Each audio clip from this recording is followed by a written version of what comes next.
नमस्कार, public news देख रहे हैं आप। कांग्रेस पार्टी में अंदरूनी कलह ने भूचाल ला दिया है। 10 अप्रैल को तमिलनाडु महिला कांग्रेस की प्रमुख हसीना सैयद ने पार्टी छोड़ने के बाद सार्वजनिक रूप से वरिष्ठ नेताओं पर उत्पीड़न, वित्तीय अनियमितताओं और सत्ता के दुरुपयोग का आरोप लगाया है।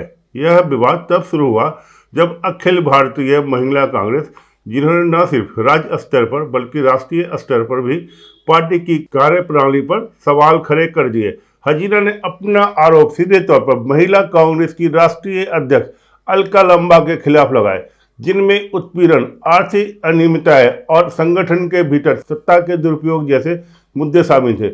हसीना के अनुसार उनके साथ लगातार मानसिक उत्पीड़न और अपमानजनक व्यवहार किया गया। उन्होंने दावा किया कि यह केवल व्यक्तिगत मतभेद का मामला नहीं था, बल्कि एक व्यवस्थित तरीके से उन्हें दबाने और किनारा करने की कोशिश की जा रही थी। उन्होंने यह भी आरोप लगाया कि महिला कांग्रेस के सदस्यता अभियान के नाम पर जो धन एकत्रित किया जाता है, उसकी पारदर्शी उपयोग नहीं होता, बल्कि उसका दुरुपयोग निजी लाभ और आलिशान जीवन शैली के लिए किया जा रहा है। इस्तीफे के बाद घटनाक्रम और तेज हो गया जब कांग्रेस की ओर से एक आधिकारिक बयान जारी किया गया, जिसमें कहा गया कि सैयद हसीना को पार्टी विरोधी गतिविधियों के कारण तत्काल प्रभाव से निष्कासित किया जाता है। ऑल इंडिया महिला कांग्रेस की अध्यक्ष अलका लांबा ने शुक्रवार 10 अप्रैल को एक आधिकारिक पत्र जारी कर हसीना सैयद को तत्काल प्रभाव से पार्टी से निकालने की घोषणा की।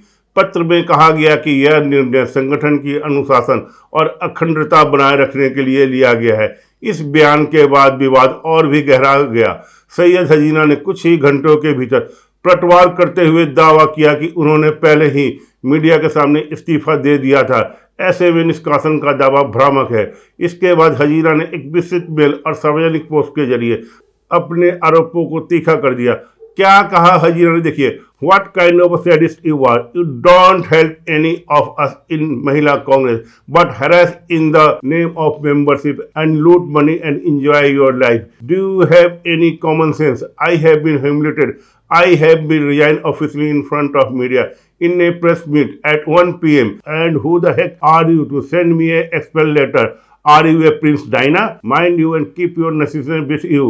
Maybe Congress party bear all your gymnastics and allow Mahila Congress office bearers to undergo harassment, but not me.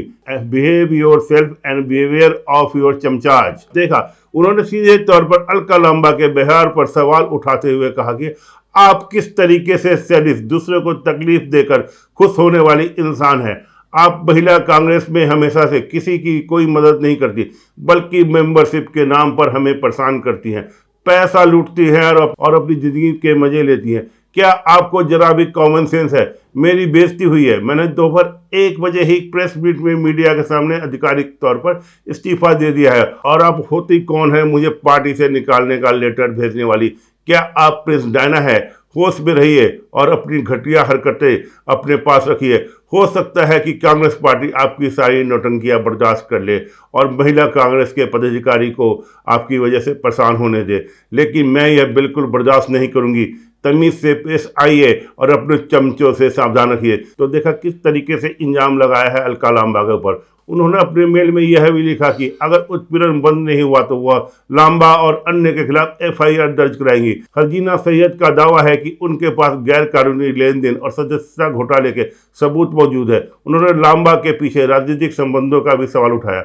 सबसे ज्यादा विवाद तब हुआ जब हसीना ने अपने मेल में कांग्रेस के वरिष्ठ नेता KC वेणुगोपाल और अलका लांबा के बीच निजी संबंधों को लेकर टिप्पणी कर दी। उन्होंने आरोप लगाया कि दोनों मिलकर पार्टी के फंड के दुरुपयोग में शामिल है। यह आरोप बेहद संवेदनशील है, क्योंकि इससे व्यक्तिगत और पेशेवर दोनों तरह के पहलुओं को जोड़ा गया था। हालांकि इस तरह के व्यक्तिगत आरोपों की पुष्टि किसी अधिकारी स्रोत से अभी तक नहीं हुई है, और न ही इस पर अभी तक कोई ठोस सबूत सार्वजनिक रूप से सामने आया है। फिर भी इस बयान ने राजनीतिक हलकों में हलचल मचा दी है।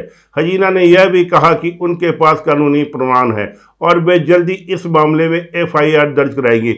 उन्होंने अवैध लेन देन की और मेंबरशिप फ्रॉड जैसे गंभीर मामलों का जिक्र किया, जिससे मामला और गंभीर हो गया।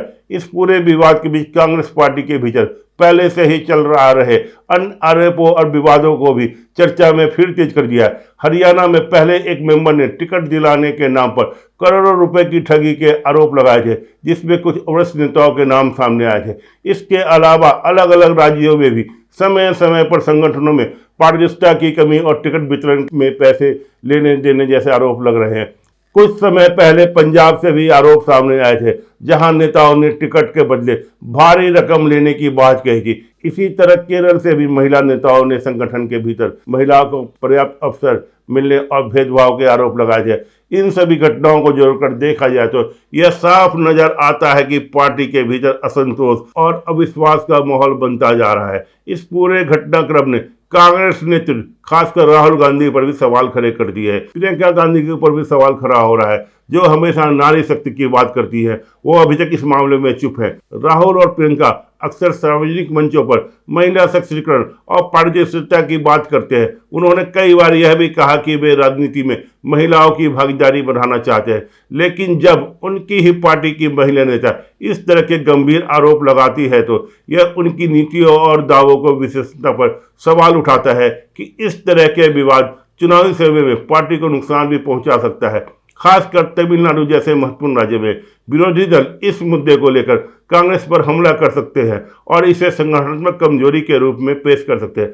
हालांकि यह भी सच है कि किसी भी बड़े संगठन में आंतरिक मतभेद और विवाद होना असामान्य है, लेकिन जब ये विवाद सार्वजनिक हो जाते हैं और उनमें गंभीर आरोप शामिल होते हैं तो उनका असर व्यापक होता है। इस मामले में यह भी देखने को मिल रहा है कि अब सबसे बड़ा सवाल यह है कि क्या इन आरोपों की निष्पक्ष जांच होगी?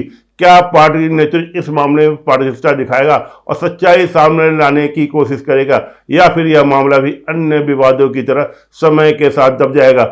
अगर हसीना वास्तव में एफआईआर दर्ज कराती है तो उनके पास ठोस सबूत होते हैं तो यह मामला कानूनी मोड़ भी ले सकता है। ऐसे में न केवल संबंधित नेताओं की मुश्किलें बढ़ेगी, बल्कि पार्टी की छवि पर भी गहरा असर पड़ेगा। अंत में यह मामला केवल एक व्यक्ति या एक राज्य तक सीमित नहीं है, बल्कि यह एक बड़े राजनीतिक दल की आंतरिक संरचना, पारदर्शिता और जवाबदेही से जुड़ा मुद्दा बन चुका है। आने वाले दिनों में इस पर क्या कार्रवाई होती है और कौन कौन से नए खुलासे होते हैं, यह देखना बहुत महत्वपूर्ण होगा। धन्यवाद।